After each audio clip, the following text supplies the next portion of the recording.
আপনারা হয়তো শুনেছেন ঢাকাস্থিত ইউরোপের তিনটি দেশ ডেনমার্ক, জার্মানি, ফ্রান্স সহ ইউরোপের আরও কয়েকটি দেশের ঢাকাস্থিত রাষ্ট্রদূতরা এখন দিল্লিতে আছেন। তারা কোনো আন্তর্জাতিক সম্মেলনে যোগ দিতে আসেননি, তবে সবাই আলাদাভাবে কিন্তু একসাথে এসেছেন ভারতীয় নেতৃত্বের সঙ্গে কথা বলতে।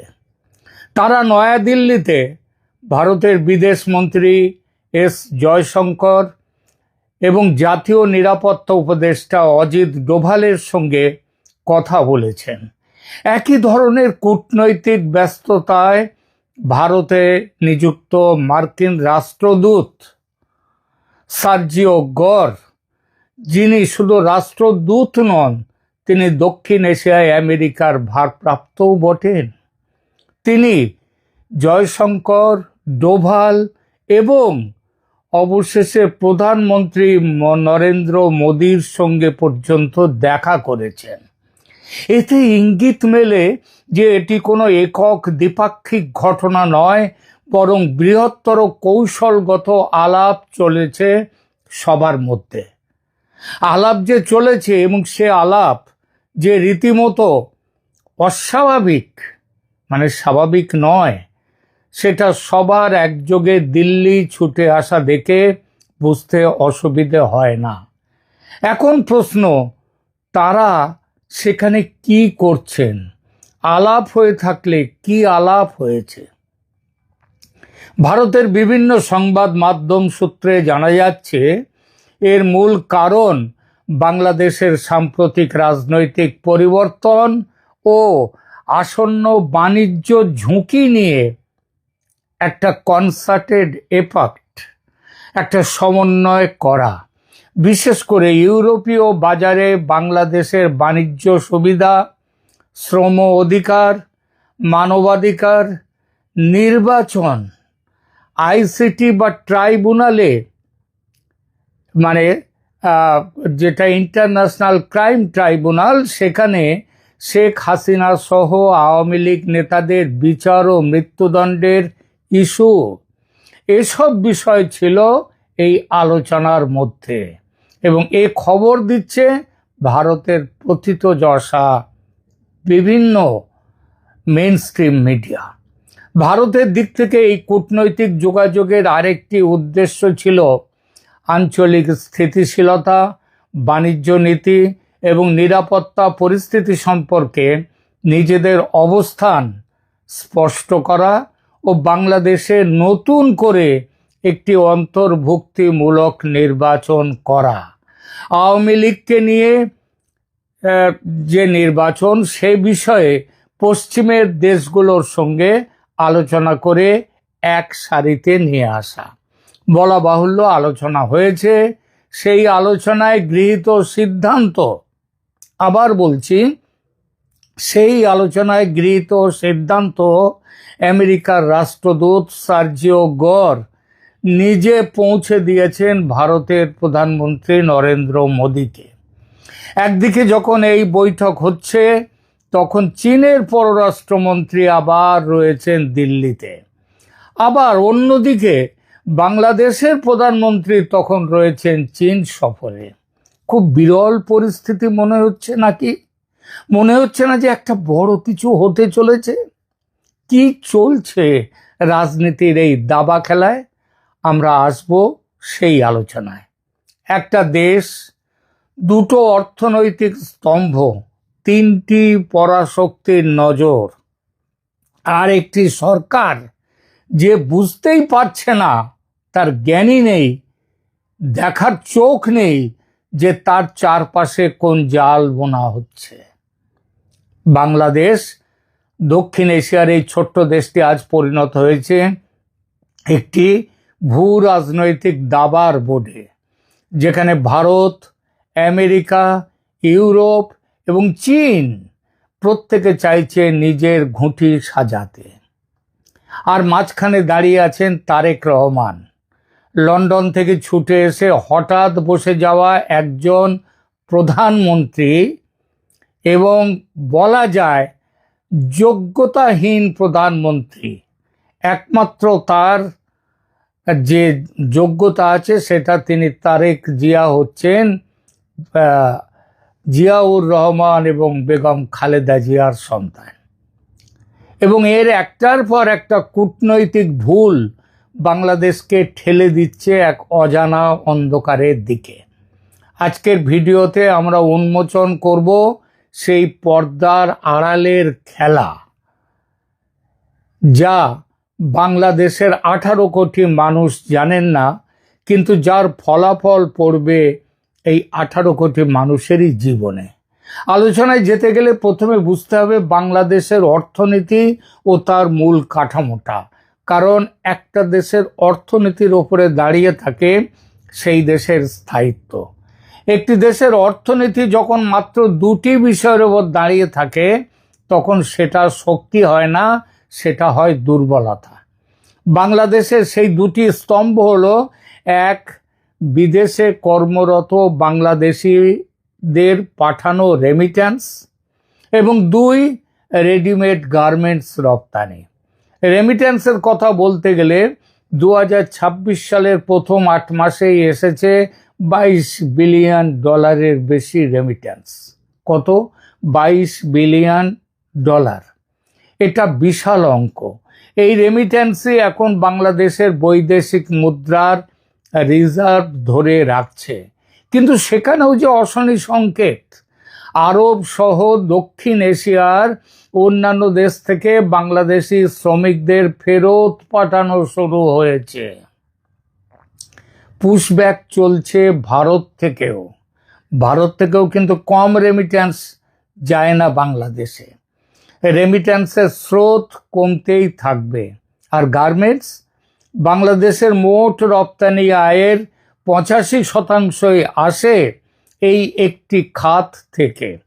40 লাখ শ্রমিক, যাদের বেশিরভাগ নারী, তারা এই শিল্পের উপরে নির্ভর করেন।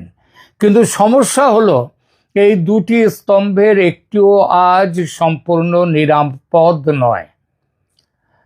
গার্মেন্টস রপ্তানির বাজার, সেটা এখন চারদিক থেকে ঘেরাও হয়ে আসছে। আর এই ঘেরাওয়ের পেছনে কারা? ভারত এবং ইউরোপীয় ইউনিয়ন এবং আমেরিকাও। কিভাবে?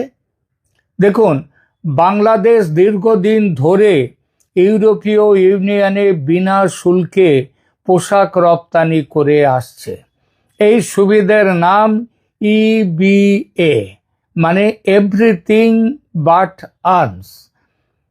স্বল্পোন্নত দেশ হিসেবে বাংলাদেশ এই বিশেষ সুবিধা পেত। কিন্তু এখন বাংলাদেশ সেই স্বল্পোন্নত দেশের তালিকা থেকে বেরিয়ে আসার দ্বার প্রান্তে। 2026 সালে আনুষ্ঠানিকভাবে উত্তরণ হবে এবং এর ফলে খুব শিগগিরই 1-2 বছরের মধ্যেই এই শুল্ক মুক্ত সুবিধা বন্ধ হয়ে যাবে বাংলাদেশের জন্য। সেদিন থেকে বাংলাদেশের পোশাকে ইউরোপে বসবে 12% পর্যন্ত শুল্ক। এটা একটা ধাক্কা, কিন্তু আসল বিপদটা এসেছে অন্য দিক থেকে। 2026 সালের জানুয়ারিতে স্বাক্ষর হয়েছে ভারত ইউরোপিয়ান ইউনিয়ন মুক্ত বাণিজ্য চুক্তি। ইউরোপীয় কমিশনের প্রেসিডেন্ট এই চুক্তিকে নিজেই বলেছেন মাদার অফ অল ডিলস, সব চুক্তির মা। এর সাথে সাথে আলাদাভাবে আবার ব্রিটেনের সাথেও ফ্রি ট্রেড এগ্রিমেন্ট করেছে ভারত। এই চুক্তির মানে কি? মানে হলো ভারতের পোশাক এখন ইউরোপের বাজারে শূন্য শুল্কে, মানে বিনা শুল্কে ঢুকবে। যে বাজারে বাংলাদেশ তার সুবিধে হারাচ্ছে, সেই বাজারে ভারত পাচ্ছে নতুন সুবিধে। এর পরিণতি 2026 সালের জানুয়ারিতে ইউরোপে বাংলাদেশের পোশাক রপ্তানি কমে গেছে। এই জানুয়ারিতে কমেছে 25%। একটি মাত্র মাসে 48 কোটি ইউরো উধাও হয়ে গেছে। এবং চলতি অর্থ বছরে সার্বিকভাবে রপ্তানি কমেছে বাংলাদেশের প্রায় 7%। এখন একটু ভাবুন, ইউরোপের বাজারে বাংলাদেশ শুল্কের মুখোমুখি আর ভারত পাচ্ছে শুল্ক মুক্ত প্রবেশ অধিকার। এই সমীকরণে কে জিতবে? এবার আসুন আমেরিকার কথায়। আটলান্টিকের ওপার থেকে ডোনাল্ড ট্রাম্পের আমেরিকা বাংলাদেশের জন্য একটি বাণিজ্য চুক্তির প্রস্তাব দিয়েছে। শুল্ক 37% থেকে কমিয়ে 19% নামিয়ে আনার কথা হয়েছে। এটা শুনতে ভালো, কিন্তু শর্তগুলো দেখুন। আমেরিকা চায় বাংলাদেশ তার পোশাক শিল্পে আমেরিকার তুলো ব্যবহার করবে। এর মানে ভারতীয় সুতোর ওপর নির্ভরশীলতা কমাতে হবে, সাপ্লাই চেন ঘুরিয়ে দিতে হবে। তাতে বাংলাদেশের কি হবে? এক, পরিবহন ব্যয় বাড়বে, খরচ বাড়বে, আর খরচ তো বাড়বেই, তার সঙ্গে সময় বাড়বে মাল আসার, প্রোডাক্ট তৈরির। কিন্তু আরও বড় শর্ত হলো কৌশলগত। বলা হয়েছে চীনের সঙ্গে সামরিক সম্পর্ক রাখলে এই সুবিধা থাকবে না। আর এখানেই তারেক সরকার পড়েছে একটা অদ্ভুত ফাঁদে। একদিকে তারেক সরকার চীনের সঙ্গে সামরিক সম্পর্ক ঘনিষ্ঠ করছে, চীনা যুদ্ধ বিমান কেনার আলোচনা চলছে, চীনা বিনিয়োগ আসছে। অন্যদিকে বাংলাদেশের 40 লাখ গার্মেন্টস কর্মীর রুটি নির্ভর করছে আমেরিকা ও ইউরোপের বাজারের ওপর। আবার সেই বাজারেও কিন্তু, বিশেষত ইউরোপের বাজারেও, চীনা পোশাক তাদের সামনে বড় বড় চ্যালেঞ্জ ছুড়ে দিয়েছে। এই দুটো একসঙ্গে চালানো যায় না। আমেরিকা গার্মেন্টস কর্মীদের ওপরে যে আমেরিকা যে চাপ সৃষ্টি করছে, ইউরোপের চাপ সৃষ্টি করছে, আবার চীন সেখানে চলে আসছে। এই দুটো একসঙ্গে মেকআপ করা যায় না। কূটনীতির পরিভাষায় বলে, you can't dance at two weddings with one pair of legs. এক রাত্রে দু জায়গার বিয়েতে আপনি গিয়ে নাচের প্রোগ্রাম নাচতে পারেন না, একটাকে বেছে নিতেই হবে। আর তারেক সরকার যত দেরি করছে সিদ্ধান্ত নিতে, তত বাড়ছে বিপদ। এখন আসুন সবচেয়ে গুরুত্বপূর্ণ প্রশ্নে, ভারত কি করছে? সোশ্যাল মিডিয়ায় অনেকে বলছেন ভারত নাকি বাংলাদেশ আক্রমণ করে রংপুর দখল করবে, শিলিগুড়ি করিডর প্রশস্ত করার জন্যে। এই তত্ত্ব আমার মনে হয় বাস্তবসম্মত নয়। আবার বলছি, রংপুর দখলের সম্ভাবনা আছে ভারতের। আমি নিজেই একটি করেছি এখানে এপিসোড, সেখানে ভারতের নীতি নির্ধারকদের মধ্যে অগ্রগণ্য একজন, তিনি ভারত কার্নাড।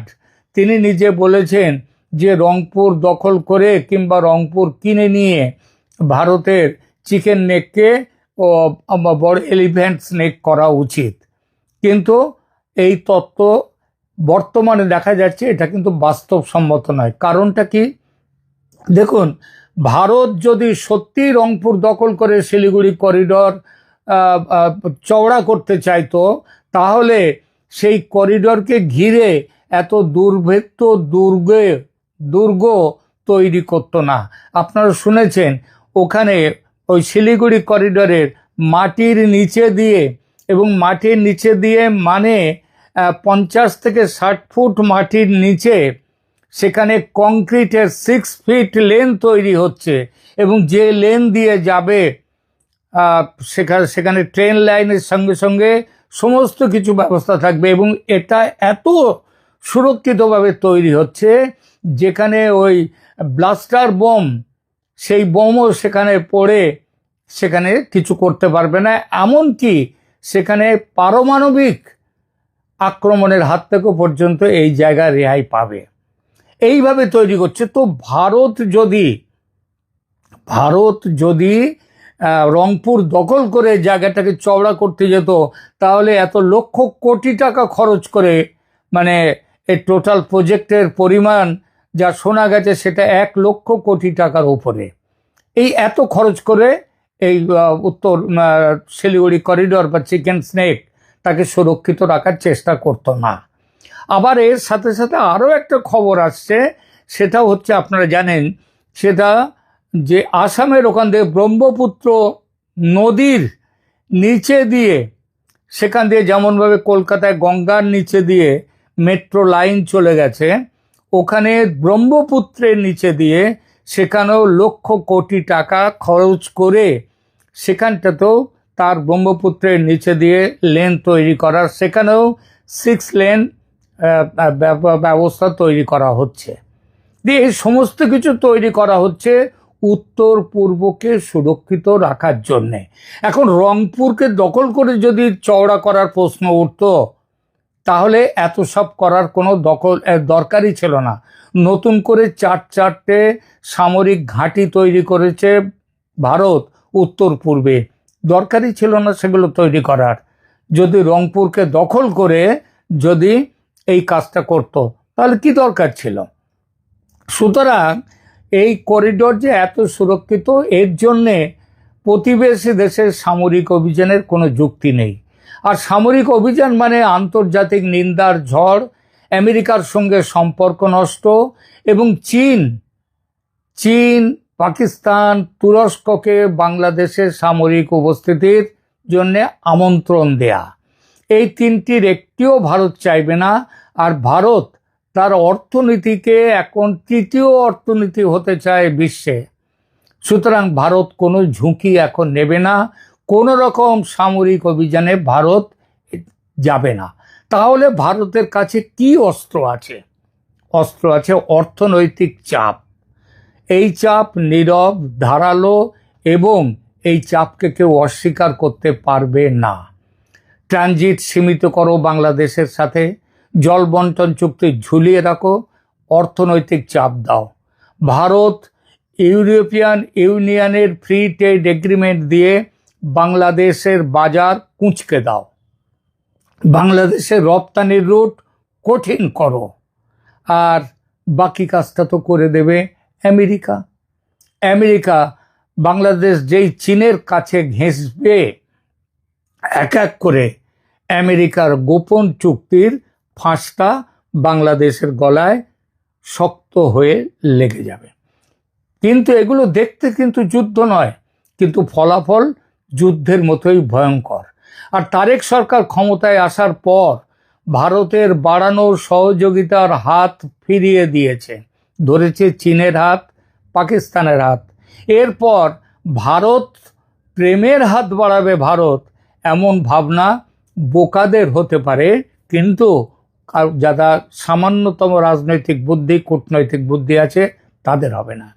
এমনকি ভারতীয় বিশ্লেষকদের একটা অংশ তো প্রকাশ্যেই অভিযোগ করছেন যে তারেক ক্ষমতায় আসার আগে ভারতের সঙ্গে গোপন সমঝোতা করেছিল, যা তিনি এখন মানছেন না।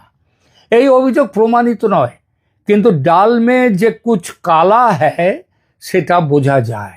আর এটুকু পরিষ্কার, ভারত বাংলাদেশ সম্পর্ক এখন অবিশ্বাসের দেয়ালে আটকে আছে। এই পরিস্থিতিতে আলোচনায় এসেছে নতুন করে নির্বাচন করার প্রস্তাব, সব দলকে নিয়ে, এমনকি আওয়ামী লীগকে নিয়ে, যে নির্বাচনের দাবি গত 1.5 বছর ধরে করে আসছে ভারত। দিল্লির কূটনৈতিক মহলের খবর, আমেরিকা ও ইউরোপের ডিপ্লোম্যাটরা এ বিষয়ে ভারতের সঙ্গে এবার সহমত হয়েছেন, এবার দিল্লিতে। আর এর ফলে জোরদার হয়েছে শেখ হাসিনার দেশে প্রত্যাবর্তনের সম্ভাবনা। শেখ হাসিনা ঘোষণা করেছেন বর্ষার পরে দেশে ফিরবেন। বাস্তবতাও সেদিকেই ইঙ্গিত দিচ্ছে। আন্তর্জাতিক সংকেত না পেলে শেখ হাসিনা এতটা নিশ্চিত হয়ে ফেরার কথা বলতেন না। এই যেন 24-এর হাসিনা বিদায়ের বিপরীত প্রতিক্রিয়ার ছবি দেখছি। সেবার আমেরিকার স্বার্থে সায় দিয়ে হাসিনা বিরোধী অভ্যুত্থানকে সমর্থন দিয়েছিল। এই দেশগুলো হাসিনা বিরোধী অভ্যুত্থানকে সমর্থন দিয়েছিল।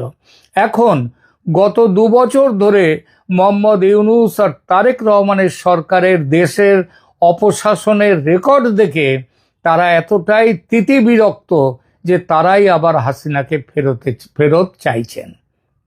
তারা মাঠ পর্যায় থেকে এমন রিপোর্টও এনেছেন যে জুলাই অভ্যুত্থানকে বিপ্লব না বলে মানুষ এখন এটাকে ষড়যন্ত্র বলছে, এবং এদের সংখ্যা খুব একটা কম নয়। এর একটাই অর্থ, মানুষ বলছে এর চেয়ে শেখ হাসিনার আমল অনেক ভালো ছিল। অর্থাৎ হাসিনার ফেরার জমি তৈরি, যেমন দেশে তেমন আন্তর্জাতিক আঙিনায়। তার এই ফেরার পথে যেমন অবদান মোহাম্মদ ইউনূসের, তেমন অবদান তারেক রহমানের। ইউনূসের যেমন লক্ষ্য ছিল দেশ উচ্ছন্নে যায় যাক, হাসিনা এবং আওয়ামী লীগকে খতম করো, ভারতকে খতম করো, একই লক্ষ্য তারেক রহমানের। সেই সঙ্গে যুক্ত হয়েছে তীব্র ভারত বিরোধিতার সঙ্গে সুতীব্র চীন এবং পাকিস্তান প্রেম। তারেক রহমান কি কৌশলগত ভুল করছেন? অবশ্যই উত্তরটা হবে হ্যাঁ, এবং সেগুলো ছোট ভুল নয়। প্রথম ভুল চীন পশ্চিম দ্বিধা। তারেক সরকার চীনের সঙ্গে সামরিক ঘনিষ্ঠতা বাড়াচ্ছে, একই সময়ে পশ্চিমা বাজারের ওপর অর্থনৈতিক নির্ভরশীলতা রাখছে। এই দুটো একসঙ্গে চালানো যায় না। আপনি চীনের সামরিক ছায়া থেকে আমেরিকা ও ইউরোপের বাজারে সুবিধা পাবেন শুল্কমুক্ত আশা করতে পারেন না। আর এই দ্বিধাই বাংলাদেশের সবচেয়ে বড় কৌশলগত ব্যর্থতা।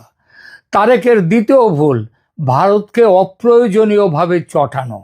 ভারতের সঙ্গে সম্পর্ক খারাপ রাখা মানে ট্রানজিটে চাপ, জল বন্টনে টানাটানি এবং উত্তর পূর্ব ভারতের সঙ্গে সংযোগ বাণিজ্য বন্ধ।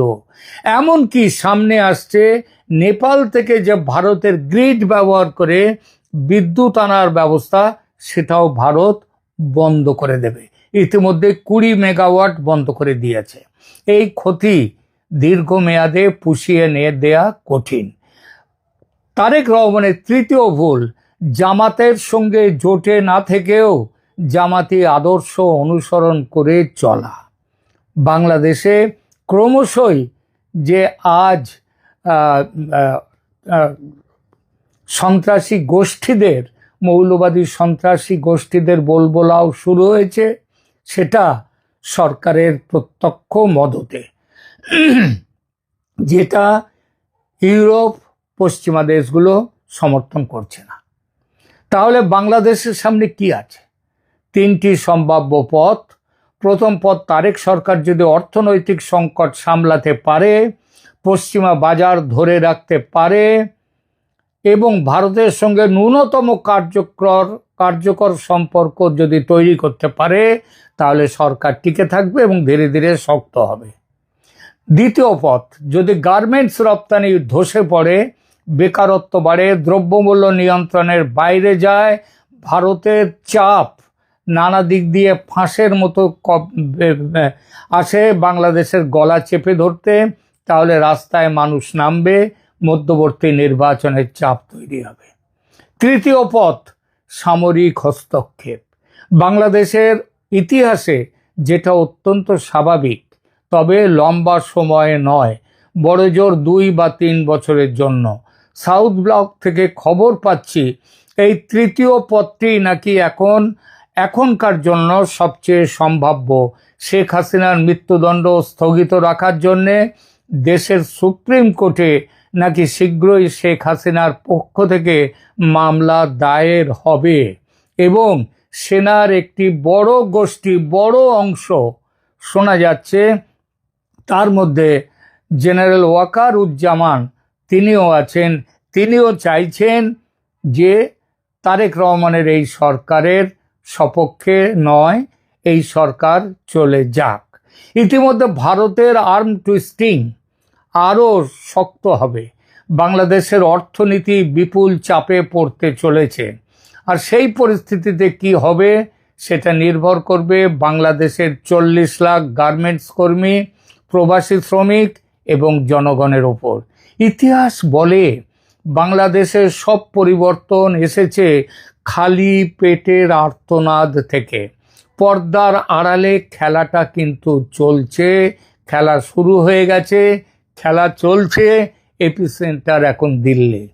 ভারত খেলছে অর্থনৈতিক চাপের খেলা, আমেরিকা খেলছে শর্তের খেলা, ইউরোপ খেলছে বাজার সংকোচনের খেলা, মানবাধিকার রক্ষণের খেলা, ইনক্লুসিভ নির্বাচনের খেলা। আর চীন খেলছে বিনিয়োগের জাল দিয়ে বাংলাদেশকে চেপে ধরার খেলা। মাঝখানে বাংলাদেশ, একটি দেশ যার অর্থনীতির 2টো স্তম্ভ, একটি অনভিজ্ঞ সরকার এবং কোটি মানুষের স্বপ্ন। তারেক রহমানের সরকার যদি এই জটিল সমীকরণ না বুঝে শুধু দলীয় স্বার্থের রাজনীতি করতে থাকে, তাহলে বাংলাদেশকে একটি গভীর সংকটের মধ্যে দিয়ে যেতে হবে, এবং সেই সংকটের মূল্য যত না দেবেন রাজনীতিবিদরা, তার থেকে বেশি দিতে হবে সাধারণ মানুষকে। ইতিহাস কিন্তু তৈরি হচ্ছে, আপনি কি দেখতে পাচ্ছেন? ভিডিওটি ভালো লাগলে শেয়ার করুন, লাইক দিন, বাংলাদেশের ভবিষ্যৎ নিয়ে আপনার মতামত কমেন্টে লিখুন, আর চ্যানেলটি সাবস্ক্রাইব করুন, কারণ এই ধরনের বিশ্লেষণ, নিরপেক্ষ বিশ্লেষণ আপনি আর কোথাও পাবেন না। আপাতত রাখছি, ধন্যবাদ।